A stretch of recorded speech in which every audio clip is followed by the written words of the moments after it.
بسم اللہ الرحمن الرحیم نحمدہ ونصلی علی رسولہ الکریم اما بعد فاعوذ باللہ من الشیطان الرجیم بسم اللہ الرحمن الرحیم یا ایہا الذین آمنوا لا تتبعوا خطوات الشیطان ومن يتبع خطوات الشیطان فإنہ یأمر بالفحشاء والمنکر ولولا فضل اللہ علیکم ورحمتہ ما زکا منکم من احد ابدا ولکن اللہ یزکی من یشاء واللہ سمیع علیم۔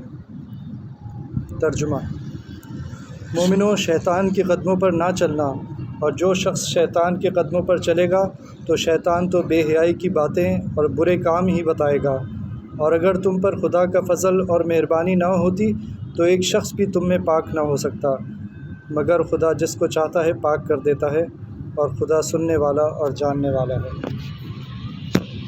اس آیت میں جو خاص بات ہے جس پر آج ہم انشاءاللہ بات کریں گے وہ یہ ہے کہ اللہ سبحانہ و تعالیٰ اس آیت میں فرما رہے ہیں کہ شیطان تو بے حیائی کی باتیں اور برے کام ہی بتائے گا، یعنی بے حیائی کی باتیں شیطان تو سب کو ہی معلوم ہے کہ جنت سے جب انسان کو نکالا گیا تھا تو شیطان نے کس طرح انسان کو بہکایا تھا، اور پھر حضرت آدم اور حضرت حوا علیہ السلام ان کو بے لباس کر دیا، اور تو اس طرح بے حیائی کی باتوں کی طرف لے کے جاتا ہے۔ اور آج کے دور میں سب سے بڑی جو شیطان کا ہتھیار ہے وہ بے حیائی ہے، اور بے حیائی مختلف طریقوں سے پھیلائی جا رہی ہے، ہمارے گھروں کے اندر داخل ہو رہی ہے اور ہمیں اس کا پتہ بھی نہیں ہے، احساس بھی نہیں ہے، اور بعض اوقات خود جو خاندان کے بڑے ہیں وہ خود اس کا باعث ہوتے ہیں کہ گھر میں بے حیائی داخل ہو جاتی ہے۔ تو اب اس کی وجہ سے کیا ہو رہا ہے کہ ہمارے معاشرے میں وہ برائیاں آتی جا رہی ہیں جو مغربی معاشرے میں بہت پہلے آ چکی تھیں، اب وہ ہمارے معاشرے میں آتی جا رہی ہیں۔ تو وہ کیا ہیں کہ فحاشی عام ہونے کے نتیجے میں زنا عام ہوتا جا رہا ہے، چھوٹی بچیوں کو اغوا کر لیا جاتا ہے، یہاں تک کہ چھوٹے بچوں کو اغوا کر لیا جاتا ہے، پھر ان کے ساتھ زیادتی کی جاتی ہے، اور پھر وہ ایک سیلاب آتا ہے خبروں کا اور سب میں بے چینی پھیلتی ہے، اور پھر وہ ختم ہو جاتی ہے بات، پھر کچھ عرصے بعد دوبارہ ایسا ہی کوئی واقعہ ہو جاتا ہے، اور پھر یہ کہ طلاقیں بڑھتی جا رہی ہیں، آپس میں جھگڑے بڑھتے جا رہے ہیں، موبائل کے ذریعے فحاشی پھیل رہی ہے۔ تو یہ ساری چیزیں ہمارے گھروں میں داخل ہو گئیں اور ہمیں اندازہ ہی نہیں ہے کہ یہ کس طرح ہمیں نقصان پہنچا رہی ہیں۔ ابھی سعودی عرب کی ایک خبر پڑی 2-3 دن پہلے کہ سعودی عرب میں کچھ کھلونوں کو بین کر دیا گیا، بچوں کے کھلونے۔ تو وہ کیوں بین کر دیا گیا؟ کیونکہ وہ ایک خاص یہ جو رینبو کا کلر ہوتا ہے، دھنک جسے کہتے ہیں، اس رنگ کے کھلونے تھے۔ اب اگر میں 10 آدمیوں سے پوچھوں کہ آپ اس سے کیا سمجھے تو 10 کے 10 آدمیوں کو نہیں پتہ ہوگا کہ اس کا کیا مطلب ہے۔ اسی طرح پچھلے سال ایک واقعہ ہوا ڈیفنس میں، اسی مہینے میں، جون کے مہینے میں ہوا۔ وہ واقعہ یہ تھا کہ کسی نے دیکھا کہ گھر کے اوپر ایک جھنڈا لگا ہوا ہے، تو اس نے پھر اس کی ویڈیو بنائی چند سیکنڈ کی اور اس نے شیئر کر لی کہ یہ جھنڈا لگا ہوا ہے۔ تو اب جن لوگوں کو پتہ تھا انہوں نے اس کے اوپر احتجاج شروع کر دیا، اس پر ہی سوشل میڈیا کے اوپر ہی کہ یہ جھنڈا اتروایا جائے۔ پھر DHA والے پہنچے، پولیس پہنچی اور اس سے بات کی آپ نے جھنڈا کیوں لگایا؟ تو اس نے وہ ایسا معصوم بن گیا جیسے اسے کچھ پتہ ہی نہیں، اور پھر اس نے وہ جھنڈا اتار دیا، پولیس بھی پہنچ گئی تھی، اس نے جھنڈا اتار دیا۔ یہ جھنڈا یا یہ بچوں کے کھلونے، اس میں کیا خاص بات تھی؟ اس میں دھنک کے رنگ تھے، اور اگر آپ لوگ بعد میں مجھ سے پوچھ سکتے ہیں کہ یہ دھنک کے رنگ کا آج کل کیا مطلب ہے، لیکن اگر آپ خود چاہیں دیکھنا تو LGBT اگر آپ لکھیں انٹرنیٹ پہ LGBT کیا ہوتا ہے تو پھر آپ کو سب پتہ چل جائے گا کہ یہ کیا ہے، اور پرائڈ کا ایک لفظ ہے وہ کیا ہوتا ہے، اور جون کے مہینے سے اس کو خاص مناسبت ہے، جون کے مہینے میں یہ منایا جاتا ہے۔ ایک دن میں یہاں سے سیڑھیاں اتر رہا تھا نماز پڑھتے ہوئے، میں نے بچوں کو دیکھا وہ اسی رنگ کے کھلونوں کے ساتھ کھیل رہے تھے۔ تو یہ کیا ہوتی ہے؟ یہ سائیکولوجیکل وار ہوتی ہے کہ پہلے سے بچوں کے ذہنوں کے اندر ہی اس چیز کی ایکسیپٹیبلٹی بنا دی جائے کہ ہاں یہ چیز اچھی ہے، اور انہیں پھر جب وہ بڑے ہو کر ان کے سامنے وہ آئے گی، اچھا یہ ہمارے ہاں تو بڑے ہو کر آئے گی، وہاں ویسٹ کے اسکولوں میں بچوں کے کریکولم میں KG کلاس میں، یعنی جب ابھی پڑھائی شروع بھی نہیں ہوئی ہے، بچوں کو وہ چیزیں بتائی جا رہی ہیں جو ہم آپس میں باتیں بھی نہیں کر سکتے، اور ان کو کریکولم میں، سلیبس میں بتا دیا گیا ہے کہ یہ چیز جو ہے یہ اچھی ہے، اس کو برا نہیں سمجھنا چاہیے، اور ہم لوگ آپس میں اس کا ذکر بھی کرتے ہوئے بھی شرم محسوس کرتے ہیں وہاں بچوں کو۔ یہ چیزیں آہستہ آہستہ ہمارے اسکولوں میں بھی کسی نہ کسی طرح آ ہی جاتی۔ جیسے یہ جھنڈا لگ گیا تو یہ جھنڈا تو صرف چیک کرنے کے لیے تھا کہ لوگ اس کے اوپر کیا ری ایکشن کرتے ہیں، جو ڈیفنس میں جھنڈا لگا تھا۔ اسی طرح یہ کھلونے یہاں پر آنے شروع ہو گئے سعودی عرب نے، لیکن ان کو بین کر دیا۔ تو میں بتانا یہ چاہ رہا ہوں کہ ہمارے گھروں کے اندر یہ فحاشی اس طرح داخل ہو رہی ہے کہ ہمیں اس کا احساس ہی نہیں ہے۔ اس کے لیے اگر ہم نے بڑے ہونے کی حیثیت سے اپنی ذمہ داری سر انجام نہیں دی تو ہماری آگے والی نسلیں جو ہیں وہ تباہ ہو جائیں گی۔ جس طرح ہم اس طرح کے لوگ نہیں ہیں جیسے ہم سے ہمارے بڑے تھے، اسی طرح آگے والی جو نسلیں آئیں گی وہ اور خراب ہوتی جائیں گی۔ تو اب کن کن طریقوں سے یہ ہمارے گھروں میں داخل ہو رہی ہے، ایک میں نے آپ کو مغربی اسکولوں کا نصاب میں بتا دیا کس طرح۔ پھر یہ بزنس کمیونٹی میں جینڈر ایکویٹی کے نام سے ایک چیز چلائی جا رہی ہے، اور وہ جب آپ اس کو سمجھیں گے تو پتہ چلے گا یہ کیا ہے۔ اسی طرح ایک پوری دنیا میں مہم چل رہی ہے کہ جینڈر اب اپنی مرضی سے آدمی اپنا بنا سکتا ہے۔ تو اللہ تعالیٰ نے تو 2 ہی بنائے تھے، اور تیسرا جو تھا وہ خامی کی وجہ سے تھا، لیکن یہ کہ مرد اور عورت 2 ہی جینڈر دنیا میں تھے۔ اب آپ کی مرضی، ویسٹ میں اس کو پروموٹ کیا جا رہا ہے، پاکستان میں بھی یہ آنا شروع ہو گیا ہے، بڑی بڑی جو کمپنیز ہیں ان کے اندر، کہ اگر کوئی مرد اپنے آپ کو عورت کہنا چاہے تو وہ کہہ سکتا ہے، اسی طرح کوئی عورت اپنے آپ کو مرد کہنا چاہے تو اب اسٹڈیز جو ہیں ان میں لکھا اب تک 73 جینڈر، یا ہو سکتا ہے اس سے بھی زیادہ ہو گئے ہوں، کچھ عرصے پہلے 73-75 جینڈر اپنے بنا چکے ہیں لوگ کہ میں تو یہ ہوں، کبھی میں یہ ہوتا ہوں، کبھی میں وہ ہوتا ہوں۔ اب آپ اس کو سمجھیں یہ کیوں ہے کہ اگر کوئی مرد اپنے آپ کو عورت کہہ دے گا تو اب وہ کینیڈا میں قانون بن گیا کہ اگر کسی نے اپنے آپ کو کہہ دیا کہ میں عورت ہوں تو آپ کو اسے عورت ہی سمجھ کر مخاطب کرنا ہوگا۔ یہ کینیڈا میں قانون بن گیا۔ اگر کوئی عورت اپنے آپ کو مرد کہہ دے گی تو آپ قانون کی خلاف ورزی کریں گے اگر آپ اس کو عورت کہیں گے، اور وہ آپ کو جیل لے جا سکتی ہے۔ اسی طرح وہ اب سپورٹس کے اندر داخل ہونے شروع ہو گئے ہیں کہ عورتوں کے سپورٹ میں مرد داخل ہو جائیں گے کیونکہ وہ اپنے آپ کو عورت سمجھتے ہیں۔ اللہ تعالیٰ نے انہیں مرد بنایا لیکن اپنے آپ کو عورت۔ یہ سازش ہے۔ اس کا مقصد یہ ہے کہ مرد اور مرد کے درمیان جو دیواریں کھڑی ہوئی ہیں وہ ختم ہو جائیں۔ میں اس کو بہت ہی کوشش کر رہا ہوں کہ مہذب الفاظ میں بات کروں، یا عورت اور عورت کے درمیان جو دیوار کھڑی ہوئی ہے وہ ختم ہو جائے۔ تو اس طرح پھر یہ میڈیا کے ذریعے آپ دیکھ رہے ہیں کہ ہمارے نبی صلی اللہ علیہ وسلم کے خلاف پوری دنیا میں ہوتا ہے، لیکن ابھی انڈیا کے اندر ہوا اور اتنا شور مچا، لیکن ہمارا کوئی میڈیا ایسا نہیں ہے جو انڈیا کی فلموں کی خبریں نہ دیتا ہو۔ آپ کسی بھی ویب سائٹ پہ جا کر دیکھ لیں، ان کی ایسا ہو ہی نہیں سکتا کوئی سا اخبار ہو جو انڈیا کی فلموں کی ان کے اسٹارز سو کالڈ ان کی خبریں نہ دیتا ہو۔ یہ سب ہمارے ذہنوں کو خراب کیا جا رہا ہے۔ اور افسوس کی بات تو یہ ہے کہ ویسے تو میڈیا میں جو بھی کچھ ہو رہا ہے وہ غلط ہی تقریباً ہو رہا ہے، چاہے پاکستانی فلمیں اور ڈرامے ہوں، جو ہمیں سننے میں باتیں ملتی ہیں کہ اس میں کس قسم کی غلیظ چیزوں کو فروغ دیا جا رہا ہے۔ تو اب آپ سوچیں جب پاکستان میں یہ ہو رہا ہے تو انڈیا میں کیا کچھ نہیں ہو رہا ہوگا۔ میں اللہ کا شکر ہے ہمیں تو بچایا ہوا ہے، لیکن امیجن تو کر سکتے ہیں نا آدمی انڈیا میں کیا کچھ ہو رہا ہوگا۔ لیکن ہمیں شرم اور حیا بالکل ختم ہو گئی کہ ہمارے گھروں میں ان کی فلمیں اور ڈرامے دیکھے جاتے ہیں، ان کے جو بھی اداکار ہیں ان کے نام ہمارے آپس میں باتوں میں ان کا ذکر ہوتا ہے۔ یہ ہماری شرم ہماری حیا کو کیا ہو گیا؟ اگر نبی صلی اللہ علیہ وسلم ہمارے درمیان آ جائیں اور وہ یہ دیکھیں کہ یہ جو ہندو جو میرے ایک ایک امتی کو چن چن کے مار رہے ہیں اور بے دردی سے مار رہے ہیں، اور پھر میری یعنی بلاسفیمی کر رہے ہیں، نبی کریم صلی اللہ علیہ وسلم کی شان میں وہاں گستاخی کی جا رہی ہے، اور ہم ان کی فلمیں، ان کے جو بھی اسٹارز ہیں ان کو اپنے گھر کا، اپنی فیملی کا حصہ بنا لیا ہم نے۔ باپ اور بیٹی ساتھ بیٹھ کر دیکھتے ہیں فلمیں، تو پھر ہم اب کیا امید رکھیں گے کہ آگے وہ جو نسل بنے گی وہ کیا کرے گی ہمارے ساتھ؟ وہ باپ کے ساتھ کیا کرے گی؟ وہ اپنی زندگی کو کس طرح تباہ کرے گی؟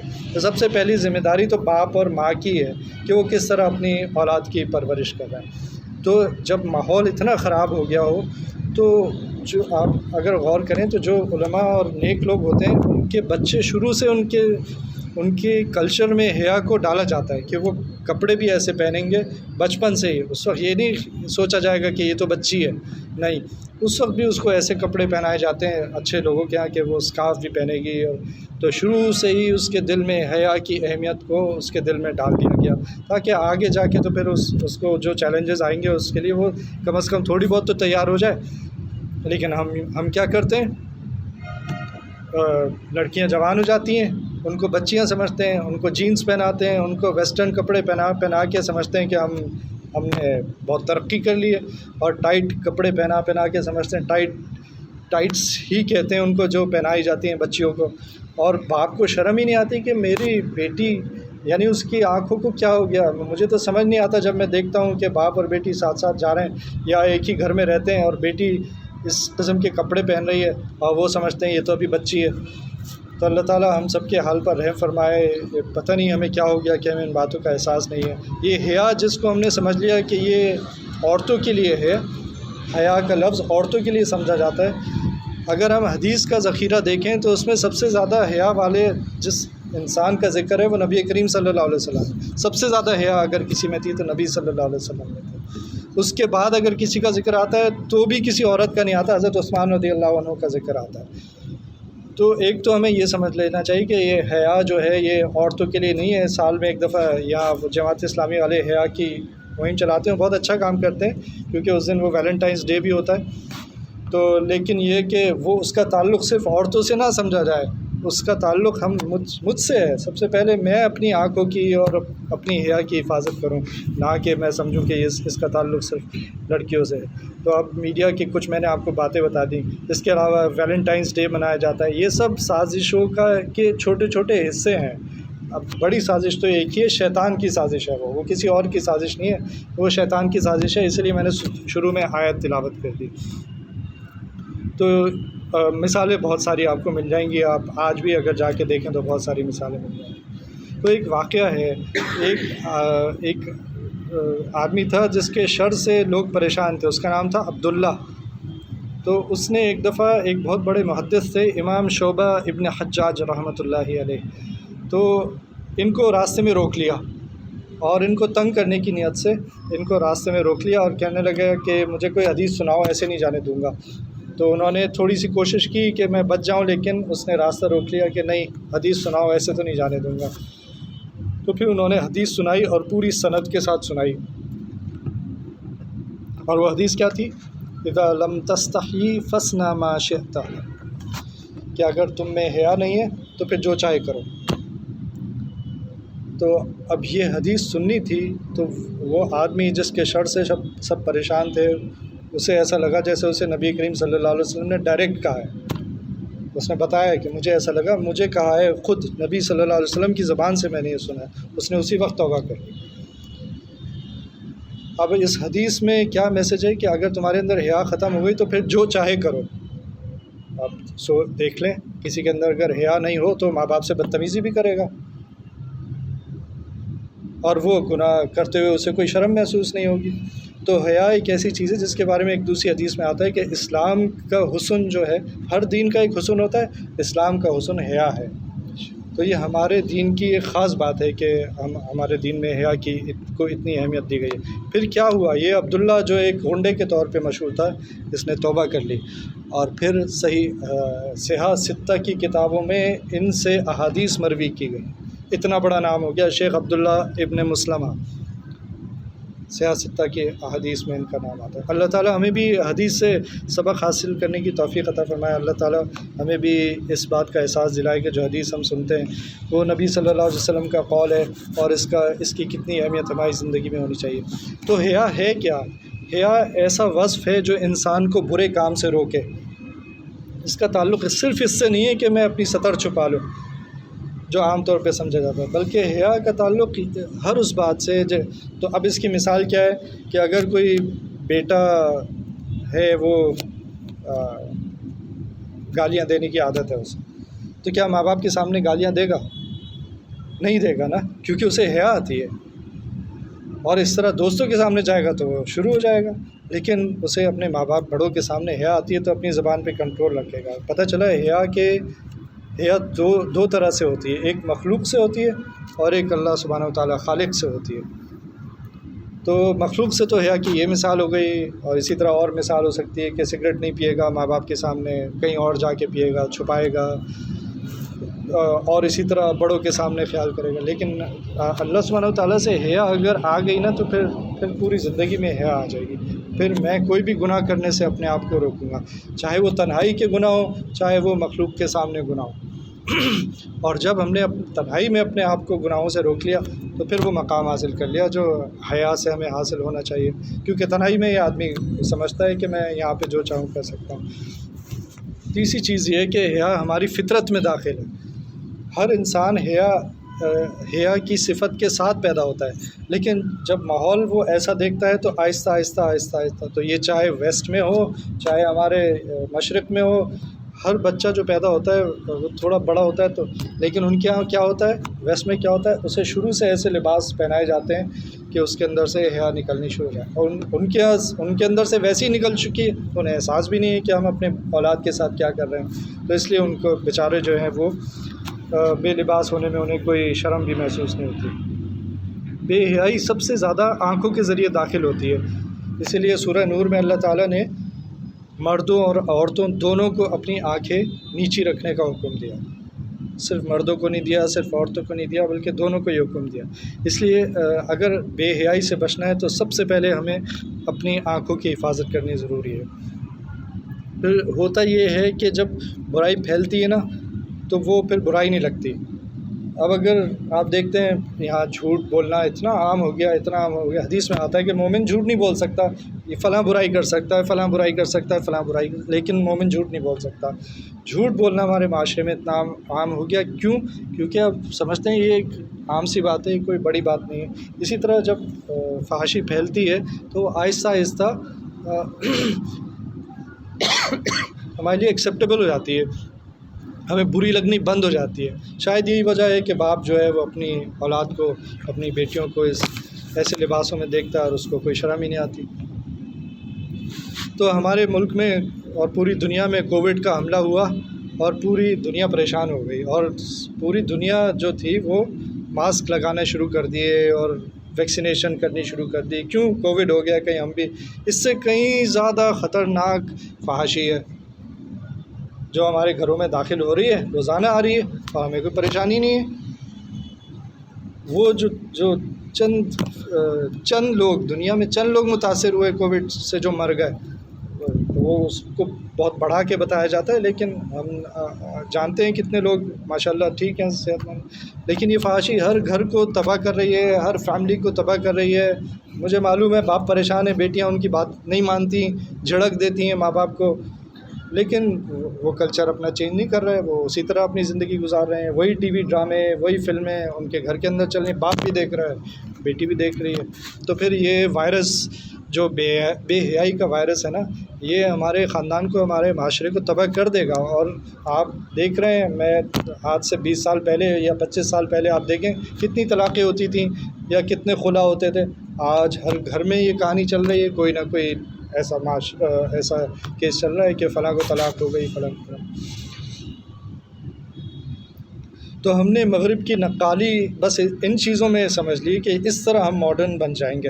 مغرب کی بہت اچھی باتیں بھی ہیں، وہ تو ہم نے ان کو تو کوئی اہمیت نہیں دی، مثلاً وہ صبح جلدی اٹھتے ہیں اور صبح ہی کام شروع کر دیتے ہیں، ہم فجر بھی نہیں پڑھتے، ان کو تو پڑھنی ہی نہیں ہے فجر، لیکن وہ کام کے معاملے میں سیریس ہیں کہ کام صبح ہی شروع ہونا ہے اور صبح ہی شروع کر دیتے ہیں، محنت کرتے ہیں، اس کے علاوہ جھوٹ نہیں بولتے، دھوکہ نہیں دیتے۔ یہ ساری انہوں نے مسلمانوں والی صفات اپنے اندر لے لیں، ہم نے یہ ساری صفات جو خراب تھیں، جو ہمارے اندر نہیں ہونی چاہیے تھی، وہ ان کو مان لیا، اور ان کی جو بری صفات تھیں وہ بھی لے لیں۔ فحاشی انہی کی بری صفت تھی، بے حیائی ان کی بری صفت تھی، وہ ہم نے سمجھ لیا کہ ہم تو بہت ترقی کرتے جا رہے ہیں، اور پینٹ پہن کے اور جینس پہن کے اپنے آپ کو سمجھتے ہیں، پتہ نہیں ہم نے کیا تیر مار دیا۔ اسی طرح میں کیونکہ باہر جاتا رہا ہوں تو میں دیکھتا ہوں کہ وہ لوگ ایک دوسرے کو تکلیف بھی نہیں پہنچاتے، اور اگر کسی کو تکلیف میں دیکھتے ہیں تو اس کی مدد کرنے کی کوشش کرتے ہیں، لیکن ہمارا بہت برا حال ہے۔ حدیث میں آتا ہے کہ ایمان کے 60 سے، ایک حدیث میں 60 اور ایک حدیث میں 70 آئے، 60 سے زائد شعبے ہیں، اور ان میں سے ایک شعبہ حیا ہے، یعنی ایمان کے شعبوں میں سے ایمان کا حصہ ہے حیا۔ اسی طرح آتا ہے کہ بے شک حیا اور ایمان دونوں ساتھی ہیں، جب ایک جاتا ہے تو دوسرا بھی چلا جاتا ہے۔ اتنی بڑی بات ہے کہ اگر حیا چلی گئی تو ایمان بھی چلا جاتا ہے بالآخر۔ اسی طرح مسلم شریف کی حدیث میں ہے کہ حیا پوری کی پوری خیر ہے۔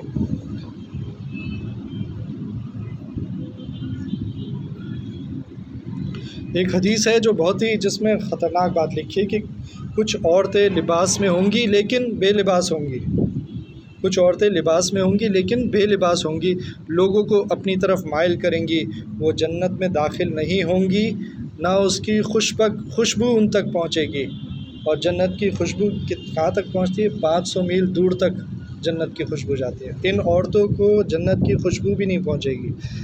تو اچھا لکھا کیا ہے کہ حدیث میں کیا آتا ہے کہ لباس میں تو ہوں گی لیکن بے لباس ہوں گی۔ اس کا کیا مطلب ہے؟ اس کا مطلب یہ ہے کہ یا تو انہوں نے لباس ایسا پہنا ہوگا جس میں سے ان کا جسم نظر آ رہا ہوگا، یا لباس ایسا پہنا ہوگا کہ جسم ٹائٹ اتنا ہوگا کہ ان کا جسم ایسا لگ رہا ہوگا انہوں نے لباس پہنا ہوا ہی نہیں ہے۔ اور ہمارے معاشرے میں یہ دونوں چیزیں نظر آ رہی ہیں، ہم سب کو اپنی نظروں کی حفاظت کرنی چاہیے۔